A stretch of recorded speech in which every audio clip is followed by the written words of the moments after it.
And we are go. Hello, web universe. I am AJ the Saint, and alongside of me is Joe the Icon, and this is the pilot, the first episode of Talking Promos. What is Talking Promos? It is wrestling, it is boxing, it is MMA, it is sports, everything we discuss on our weekly podcasts. And today we have one big thing to talk about. It is the Survivor Series pay-per-view, and all the way that leads up to Thanksgiving today.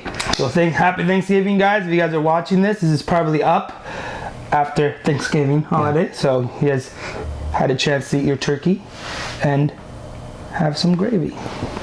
Welcome, guys, once again to Talking Promos. Today's episode is going to be covering Survivor Series all the way up to Thanksgiving, just like AJ Saint just said. So here we are, Survivor Series. We did a poll on our Talking Promo Twitter account. If you haven't subscribed, followed us there, go to Talking Promos. It's going to be right here, this link right here. Yep, press that, follow us. We're going to be talking a lot about different sports, but today it's Survivor Series. One of the biggest pay-per-views that WWE has, and I have to say, I personally liked it. There were some ups and downs for me, but overall, I think I really enjoyed it.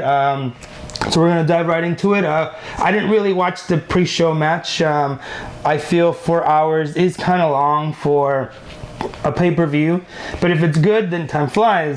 Although I do love the pre-show. For example, my lustrous wife doesn't really watch it episodically like I do, so the pre-show kind of gives people who don't really watch it on a daily basis kind of a recap of what's going on, which I think that's pretty cool. Yeah, it is good. So jumping on, we have Team Red versus Team Blue.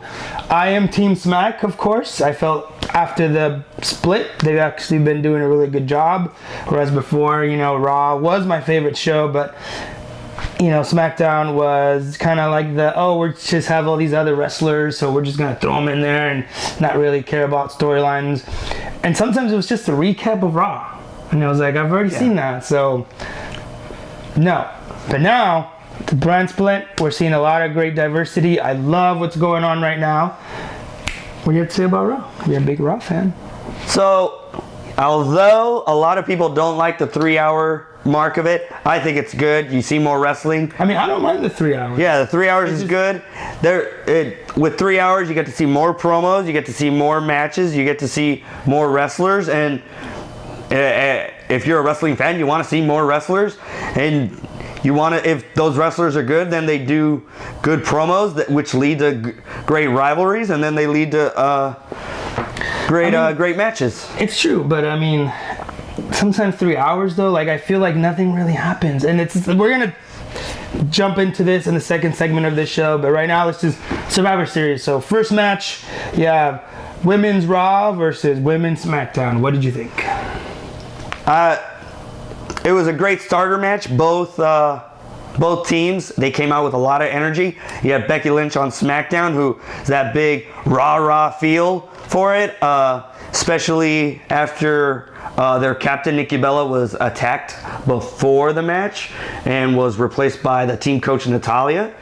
And then on Team Raw, Team Raw is stacked with Sasha Banks and Charlotte and the newcomer Bayley. And then you got the big monster girl, Nia Jax, who I felt muscled her way, showed her true strength in this match. The only nitpick was it was, I feel, a relatively quick match for it being the only women's match on the card. And I say... that was the only women's match on the card. Yeah, so... but the match alone had really good highlights, where you had Becky Lynch, champion, versus Sasha Banks or Charlotte at one point, and then at another point you had the funny little exchange between Charlotte tagging in to fight Becky Lynch, and then you see Sasha Banks tag herself in to fight her, and then you see Bayley tag herself in to fight her, and it was... I have to say, that's kind of one of the things I did enjoy, is that they did show the animosity of like, oh, I know we're in a tag team, but hey, you know, I'm gonna tag in because I don't really like you, but I'm part of the team. Right, because there's even though they're on a team, they're still trying to prove themselves that they're the best women on their respective. I mean, I'm sure brand. I'm gonna get a lot of heat for this, but I personally think that SmackDown has the better women's roster. Honestly, I feel when you look at the women's division in SmackDown, I feel it's a lot better than Raw. And I feel they're actually utilizing them. I'm sick and tired of seeing Sasha Banks versus Ric Flair. Sorry, not Ric Flair. Charlotte Flair. Sorry, Charlotte, don't come beat me up. I just hate that. I mean, we've seen it. I mean, you have Bayley, you have Nia Jax. I honestly thought Nia Jax was going to get the push. Yeah, and I really did. Unfortunately, that was one of the things I did not like of that match was Nia Jax. She had built up so much steam coming into this match, so much. She showed her true muscle, her true power, and for her to tap out by Natalya was a bit.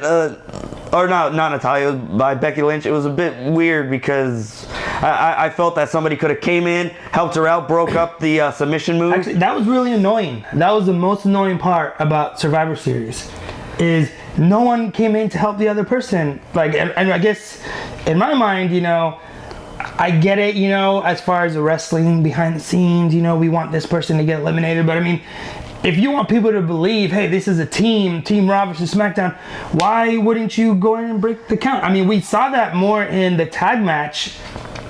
No, not even. I think we saw that in the main event. But it's like we said earlier, where although they're on a team, they want to show that they're the dominant wrestler, dominant team. So but I mean, still, I would have liked to see like, oh man, my team is getting pinned.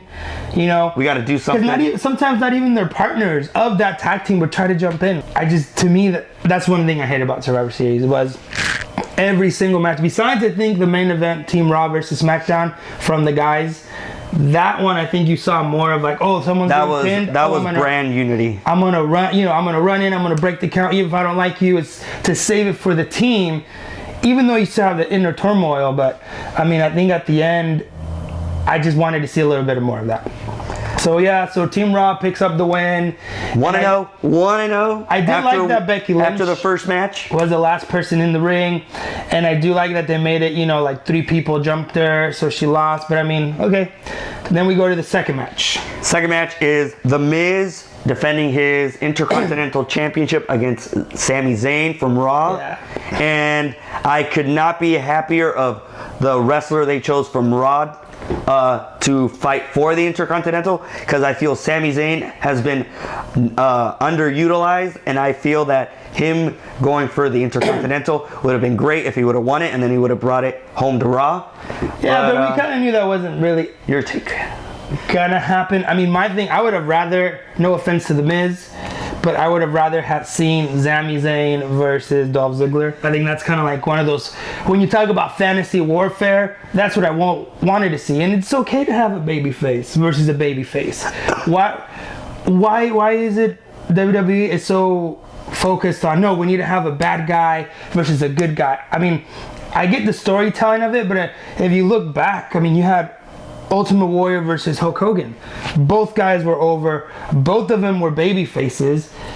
And, you know, they still had a great match. And you still had the crowd chanting, you know, for Hulk Hogan for Warrior. We saw it again with The Rock, you know, versus Hulk Hogan.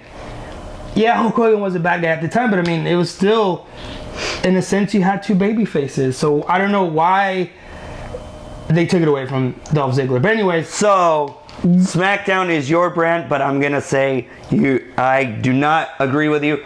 I say The Miz was the better wrestler. I feel that he brought more. Oh, you mean against he Sami brought Zayn? More interest against Sami Zayn. No, and I agree. And one of the things that was really irritating me is, Miz, you're a heel. You cheat all the time to win, even though you say you don't. And in this match, I was literally pulling my hair because I did not see any of that. I mean, up until the finish. And maybe that was his thing, is maybe I wanted to see more of him, you know, be the heel, you know, maybe Put his feet on the ropes. Put his feet on the dude. I mean, I love the finish because that to me was like, okay, you're a heel. I remember screaming when we were watching it. You know, we were streaming it live on Facebook Live. I remember screaming like, "How are you not gonna? You cheat all the time. Like, why wouldn't you do it right now?" But I'm glad of the outcome because I think it would have been kind of silly for Raw to have all 3 titles, especially after the Miz had just won it too. Yeah.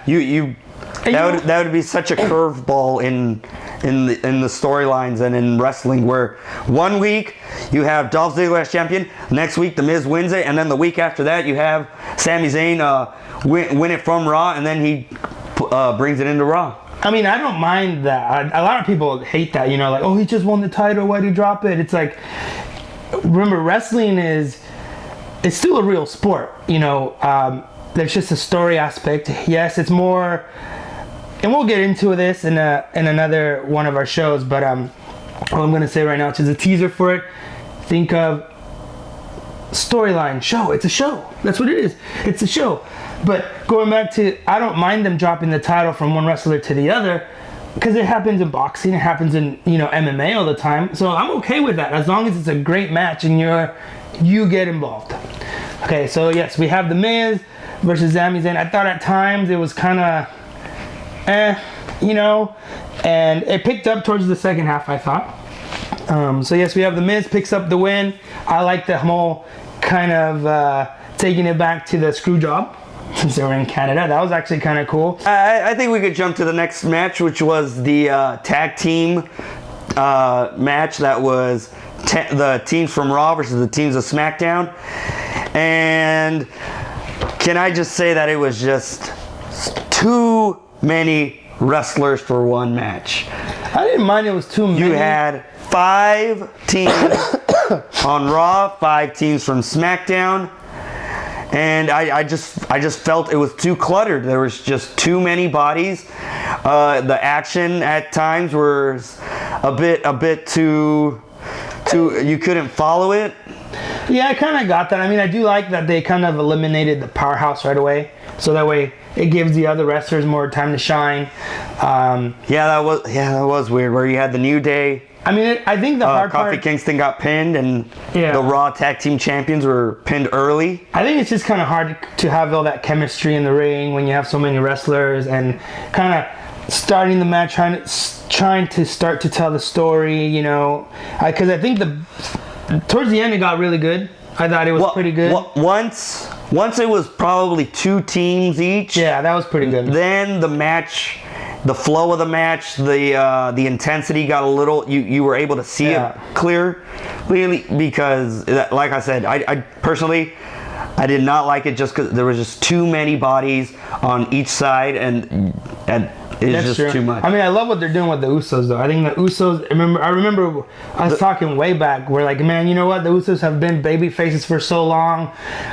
I think that'd be cool as a heel because they'd be able to do more moves, kind of more of their style, you know. And I love them, you know. I love what they're doing right now. I mean, honestly, again, I do feel that SmackDown is kind of, and I'm not trying to be biased here because I do love SmackDown, because Raw has its pretty good moments too. But as far as, I mean, both tag team divisions on both ends are pretty good. I just feel as far as storylines and utilizing your wrestlers, SmackDown is doing a better job. Unfortunately, you know, Sheamus and Cesaro picked up the win. I was really glad.